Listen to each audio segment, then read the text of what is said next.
When you think of book-to-movie adaptations, I'm sure one of the bigger names that comes to mind is Stephen King. I'm gonna scare the hell out of you. We could run a show for years on his adaptations alone, but that would get stale and is also a bit too easy. The inaugural episode took a look at The Thing, and I'm sure a good amount of people knew that that was based on a novella rather than just the 1950s sci-fi classic. Today we're looking at a movie that jumped on the success of Scream and became a hit in its own right. What I didn't know was that I Know What You Did Last Summer was based on a book written over 20 years before the film premiered. Make sure nobody in a fisherman's coat is following you as we find out what the fuck happened to this adaptation. What are you waiting for, huh?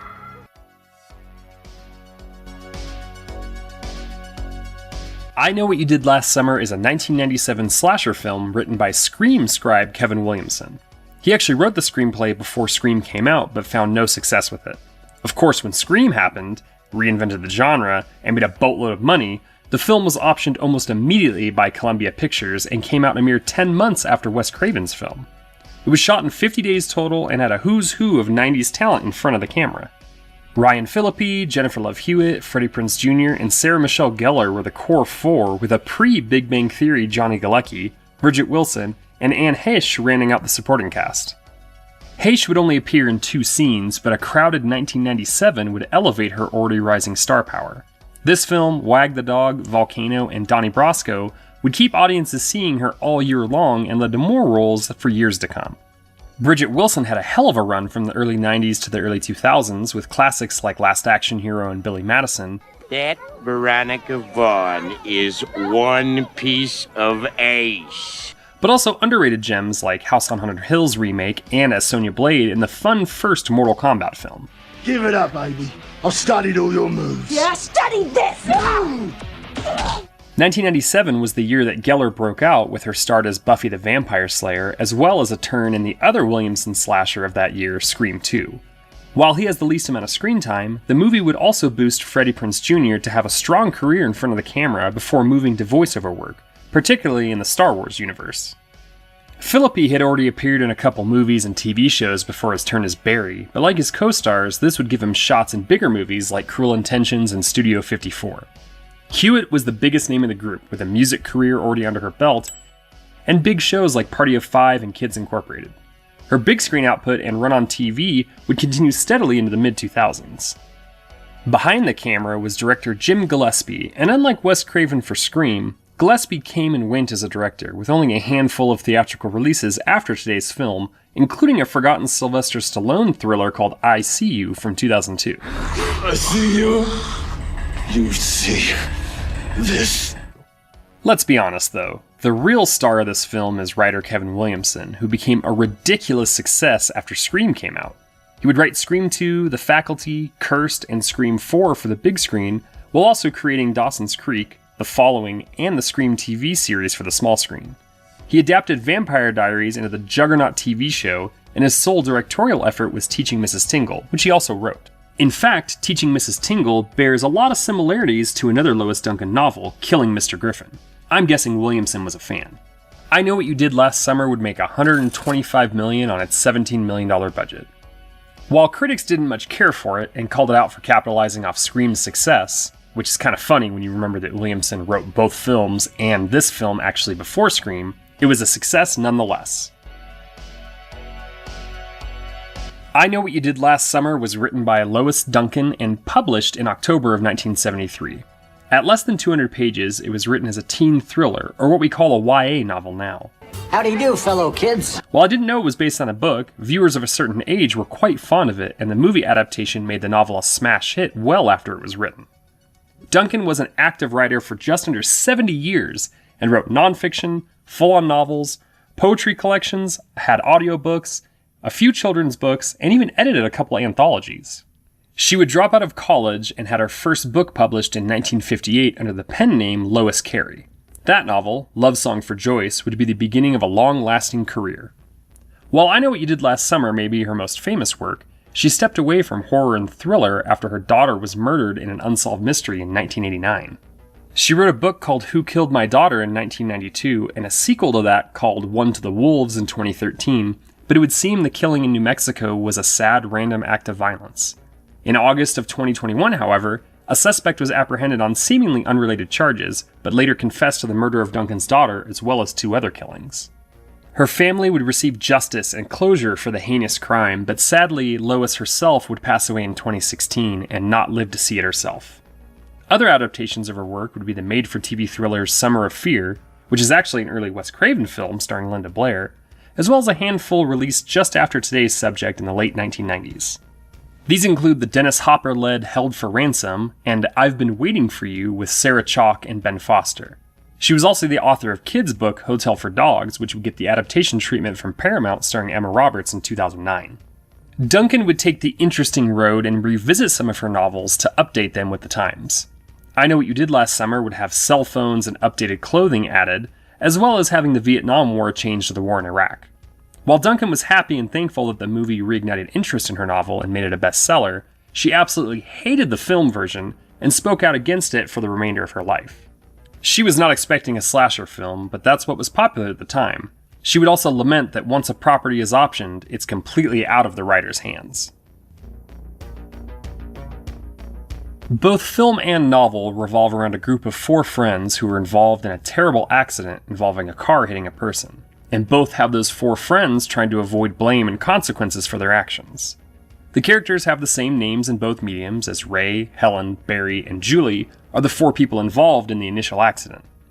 The plots of both are kicked off when Julie receives an anonymous note saying, "I know what you did last summer," and she goes to warn her friends. In the book and the movie, Helen, Julie, Ray, and Barry are all warned with warning signs or minor pranks, and Barry is seriously injured by who they believe has written the note and knows what they did. 2 of our main characters decide to investigate and visit the family home of the person they killed that night, and are greeted by the sister of the victim. She explains that the family went into disarray after the loss of their other child, and the 2 leave to pass on that information. Helen is chased by the killer, and in the end, it comes down to Ray and Julie versus the person who wrote the note. Well, that previous section was a little light, yeah? The book and the movie have the bare bones of similarities, like character names and overall plot device, but that's kinda it. Starting with what happens as the initial incident, the book is a hit and run of a young boy on a bike, and the group of friends actually call the police about 10 minutes after. Unfortunately, the boy dies on the way to the hospital. The movie sees the friends strike an adult man, and instead of calling the cops or just leaving him, they attempt to dispose of the body. As they attempt to do this, a friend of Julie named Max sees them, but nothing is said between the group. The movie group are all on the same grade level, but in the novel, Helen and Julie are a year younger and still in high school for the story. After Julie gets the note and tells the others, Barry confronts Max, who, doesn't exist in the book, and Max is killed shortly thereafter. Barry is shot in the book, but run over by his own car in the film. Julie has guilt in the book enough to send flowers to the funeral of the boy they killed, and this is how the antagonist finds out it was their group. He tracks the order from the local florist and then follows Julie to Helen and puts 2 and 2 together. While Helen's sister is not exactly a kind person, to say the least in the movie, she's briefly a suspect in the book, and we also see Helen's mother, father, and other siblings. When Julie goes to the home of the boy they ran over in the book, the family is so distraught and the sister explains what happened to them all afterwards. The movie version of the sister gives no insight as to what happened to the rest of the family, and is creepy as all heck, while only mentioning that a friend of the family has come to visit a couple times. Then there's a couple of huge differences between the mediums. First off is the violence depicted in both. The book only has 1 fatality, the hit and run that starts the whole story where the boy dies. The film kills off Max, Helen's sister, a cop, Barry, Helen, and then the main villain. Who the writer of the note and the stalker of the kids changes from page to screen as well. The movie killer ends up being the person they hit with the car in the beginning. His daughter was killed by the younger brother of Anne Heche, and he killed him before being struck by the car. The crew in the film assume it's the young man at first that they killed, but they learn it was the grieving father they almost killed that's after them. The book has a much better mystery behind it as well. The book in general is a much more sleek mystery thriller than the slasher film it became later. Julie in the book ends up dating a character named Bud after Ray goes away and has 0 interest in getting back together with him. Helen has a new guy move into her complex named Collie Wilson as well. Now, not only are Bud and Collie the same person, but he's the older brother of the kid they inadvertently killed. Finally, the ending of the book involves Ray figuring things out after a call from Barry and rescuing Julie from strangulation by hitting Bud/Collie with a flashlight. The 2 agree after that it's time to go to the police and admit their crimes. The movie sets up sequel bait after killing the hook-wielding bad guy.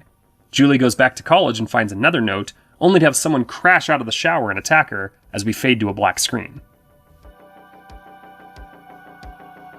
While there are a lot more minor differences between the two, these are the ones that make major changes between the source material and its film adaptation.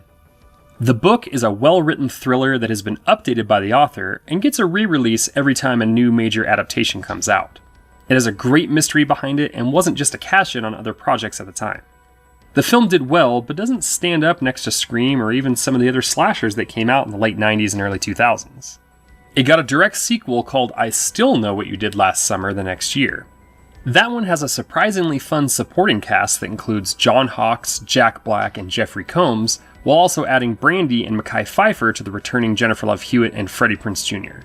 It's not great, and while it still made $84 million, it wasn't as much as the first one and cost quite a bit more. What about the sequel? What the hell is with that fat white Jamaican? Oh, I want to kill that motherfucker. Too, man.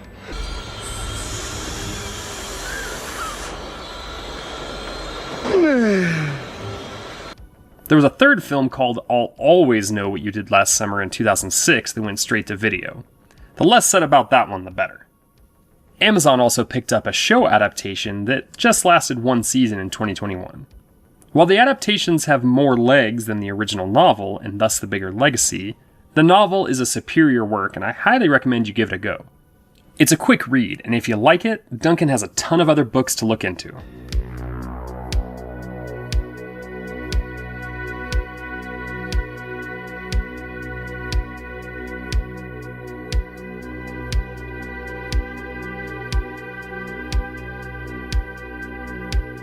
Thank you for clicking on our video, everybody. If you like what you saw here, please make sure you like the video and subscribe and share with your friends who like this sort of content. Joe Blow was created by movie fans for movie fans, and we appreciate your support.